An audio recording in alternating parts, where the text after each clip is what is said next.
Hello friends, welcome back to channel Krish cookery. இன்னைக்கு நாம ரொம்ப ஈஸியா வீட்லயே பெர்ஃபெக்ட்டான க்ரீம் சீஸ் எப்படி செய்யலாம்னு தான் பார்க்க போறோம். க்ரீம் சீஸ் நிறைய இடங்கள்ல அதிகமா கிடைக்கிறது இல்ல. அப்படி கிடைச்சாலும் அதோட விலை அதிகமாவே இருக்கும்.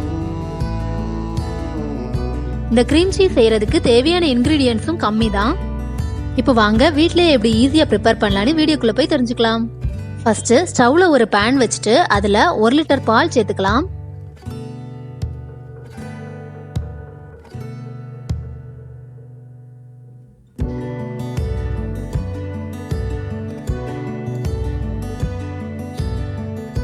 பால் நல்லா கொதி வந்ததுக்கு அப்புறமா அதுல 1.5 டேபிள் ஸ்பூன் வினிகரை கொஞ்சம் கொஞ்சமா சேர்த்து நல்லா மிக்ஸ் பண்ணிட்டு பாலை நல்லா திரைய விட்டுக்கணும்.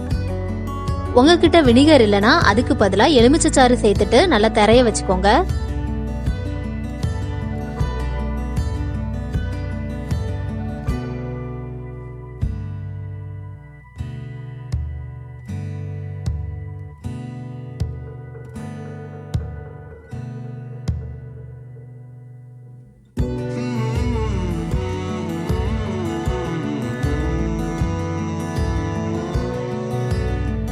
இப்போ பாத்தீங்கன்னா தண்ணி தனியா பன்னீர் தனியா திரஞ்சு வந்திருக்குது.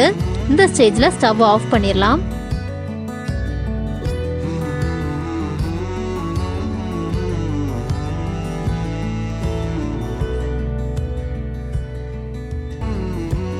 இப்போ இந்த மாதிரி ஒரு சீஸ் கிளாத் இல்லைன்னா டவல் எடுத்துட்டு அதுல அந்த தண்ணி எல்லாத்தையும் நல்லா வடிகட்டிட்டு அந்த பன்னீர் எல்லாத்தையும் தனியா பிரிச்சு எடுத்துக்கணும்.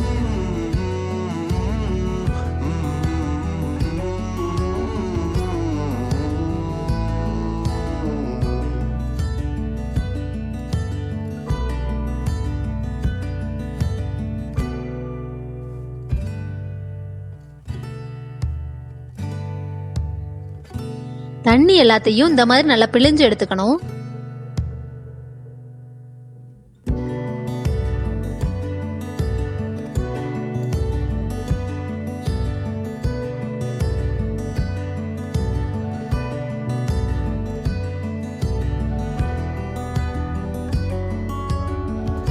ஒரு லிட்டர் பால்ல இந்த அளவுக்கு பன்னீர் கிடைச்சிருக்குது. இந்த தண்ணியும் நமக்கு யூஸ் ஆகும்.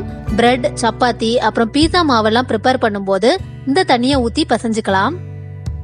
ஆனா இந்த தண்ணியை ஃப்ரிட்ஜ்ல வச்சு 7 நாளைக்குள்ள யூஸ் பண்ணிக்கணும். அப்படி இல்லைன்னா ஸ்மெல் அடிக்க ஆரம்பிச்சிரும். இந்த பன்னீர் நல்லா ஆறுனதுக்கு அப்புறமா ஒரு மிக்ஸி ஜார்ல இந்த மாதிரி பிச்சு போட்டுக்கணும்.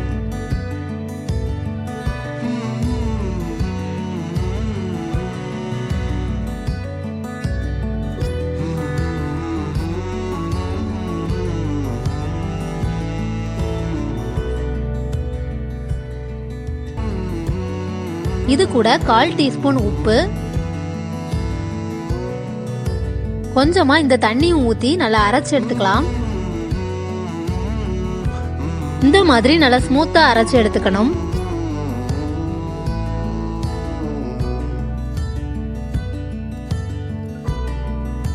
இவ்வளவுதான், ரொம்பவே ஈஸியா வீட்லயே கிரீம் சீஸ் ரெடி பண்ணிடலாம். இந்த கிரீம் சீஸ் யூஸ் பண்ணி நிறைய ரெசிபிஸ் செய்யலாம். இந்த கிரீம் சீஸ்ல நம்ம எந்த ஒரு ப்ரிசர்வேட்டிவ்மே யூஸ் பண்ணல. அதனால எப்போ கிரீம் சீஸ் தேவையோ அந்த டைம்ல ஃப்ரெஷ்ஷா இந்த மாதிரி செஞ்சுக்கலாம்.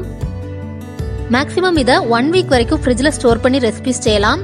அதுக்கு மேல இருந்தா நல்லா இருக்காது. இந்த வீடியோ உங்களுக்கு பிடிச்சிருந்தனா லைக் பண்ணுங்க, உங்க ஃப்ரெண்ட்ஸ் கூட ஷேர் பண்ணுங்க, கமெண்ட் பண்ணுங்க. மறக்காம கிறிஷ் குக்கரியை சப்ஸ்கிரைப் பண்ணிடுங்க. வேறொரு சூப்பரான வீடியோவோட உங்களை மீட் பண்றேன். அது வரைக்கும் பாய்.